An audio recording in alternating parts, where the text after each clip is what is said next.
Karena guru-guru kita ini yang lebih tahu terhadap akidah Imam Syafi'i daripada kita. Ini bahwa Imam Asy'ari ini membangun metodologi, hanya membangun metode, ini dijelaskan oleh para ulama. Seperti konsep sifat 20, ada sifat wajib, sifat mustahil, lalu sifat jaiz menjadi 41. Itu kan yang dibangun oleh Imam Asy'ari. Assalamualaikum warahmatullahi wabarakatuh. Waalaikumsalam warahmatullahi wabarakatuh. Selamat malam, Kiai Idrus Romli. Beliau ini adalah guru saya sekaligus murid beliau. Saya ini muridnya ya, gitu. Ini kami rombongan dari Malang, kurang lebih ada 10 orang, ingin istifadah kepada beliau yang berhubungan dengan masalah-masalah akidah Ahlussunnah wal Jamaah. Ada beberapa pertanyaan, Kiai. Yang pertama ini sangat krusial sekali. Jadi masalah ini sudah terjadi dan ditanyakan di mana-mana. Cuman kami ini belum mendapatkan jawaban yang betul-betul memuaskan. Ini Imam Asy-Syafi'i di Indonesia ini adalah menjadi panutan, menjadi mazhab fikihnya itu mayoritas. Sampai yang Muhammadiyah, apalagi yang NU gitu ya. Secara praktis amaliyah itu lebih banyak Syafi'iyah. Tapi ada pertanyaan, masalah akidahnya ini kok mayoritas ikut Al-Asy'ari. Kenapa kok diikut Asy-Syafi'i juga? Memangnya apakah akidahnya Imam Asy-Syafi'i dan akidahnya Imam Asy'ari ini ada perbedaan atau bagaimana ya? Mohon penjelasan secara detail dan secara ilmiah berdasarkan dalil-dalil yang kuat. Terima kasih ya. Terima kasih. Assalamualaikum warahmatullahi wabarakatuh. Waalaikumsalam warahmatullahi wabarakatuh. Jadi pertama, memang itu orang-orang Wahabi atau Salafi Wahabi itu model pertanyaannya seperti itu. Kadang-kadang lebih ekstrim dari itu. Kenapa ikut Imam Syafi'i, tidak ikut Al-Quran hadis? Ya, lalu kita bilang, lah kita ini ikut Al-Quran hadis cuma seperti yang difahami oleh Imam Syafi'i. Jadi begitu. Nah ini juga akhirnya Imam Asy'ari juga begitu. Kenapa akidahnya ikut Imam Asy'ari? Padahal fikihnya ikut Imam Syafi'i. Kenapa enggak ikut Imam Syafi'i saja semuanya? Ini bisa juga dijawab. Kita ini ikut akidahnya Imam Syafi'i, Imam Hanafi, Imam Maliki, Imam Hambali seperti yang dijabarkan dan dibangun metodologinya oleh Imam Asy'ari. Mengapa begitu? Imam Asy'ari ini kan tidak membuat mazhab baru, tidak membuat pemikiran baru. Apa yang dipaparkan oleh Imam Asy'ari itu sebenarnya akidah-akidah yang sudah ada sebelumnya di kalangan Ahlussunnah wal Jamaah. Seperti rukun imannya sama dengan kita ada 6. Itu rukun iman. Kemudian hal-hal yang wajib dipercaya, Imam Asy'ari juga percaya di situ.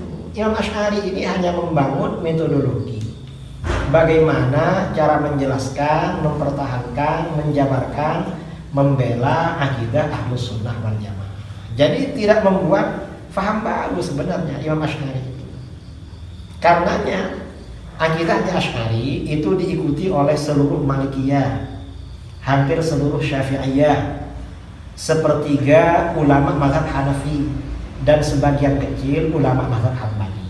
Nah, mengapa sekian banyak ulama ikut Imam Asy'ari?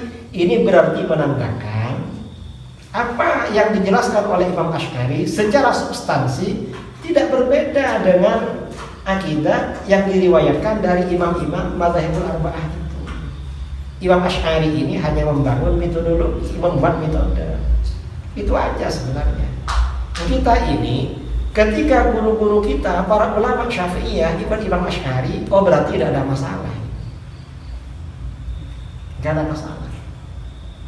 Karena guru-guru kita ini yang lebih tahu terhadap akidah Imam Syafi'i daripada kita. Ini Bahwa Imam Asy'ari ini membangun metodologi, hanya membangun metode, ini dijelaskan oleh para ulama. Seperti konsep sifat 20, ada sifat wajib, sifat mustahil, lalu sifat jaiz menjadi 41. Itu kan yang dibangun oleh Imam Asy'ari. Lalu kalau misalnya begini ya ditanya, kira-kira beliau Imam Al-Asy'ari ini apa latar belakangnya kok baru membangun, ada bangunan metodologi di zamannya beliau? Bukankah Imam Asy-Syafi'i kira-kira kan lebih awal?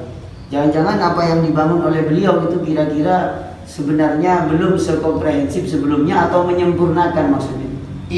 Kalau Imam Asy-Syafi'i, Imam Hanafi, Imam Hambali, Imam Maliki ini kan membangun metodologi atau mazhab di dalam fikih. Jadi di dalam fikih memang beliau membangun masing-masing punya kaidahnya sendiri-sendiri.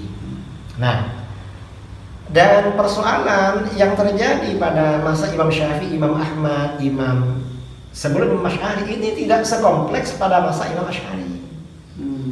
Nah, pada masa Imam Asy'ari ini problem yang dihadapi umat Islam itu kan tantangan dari Mu'tazilah, kemudian tantangan dari kelompok ekstrim kanan.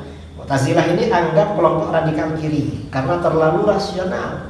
Ada radikal kanan, kelompok Hasyawiyah atau Mujassimah. Nah, Imam Asy'ari ini membangun metode dengan memadukan antara akal dengan nakal.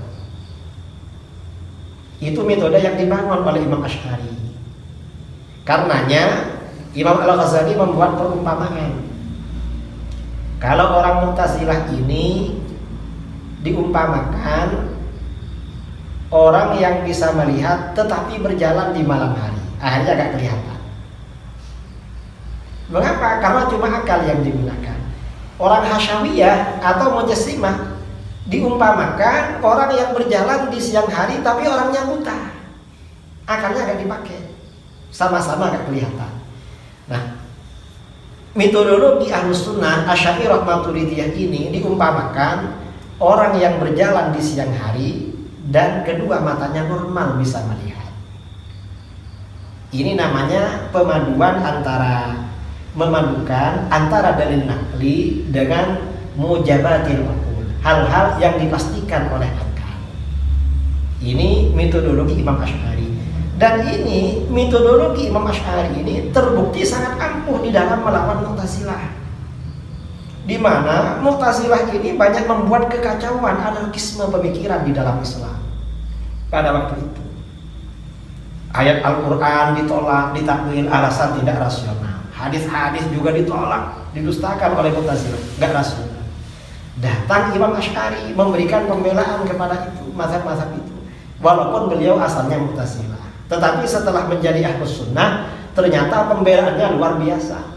Karena pembelaannya luar biasa, apa yang terjadi? Jumhurul muhadditsin, mayoritas ahli hadis, 90% ahli hadis akhirnya bergabung dengan Imam Asy'ari.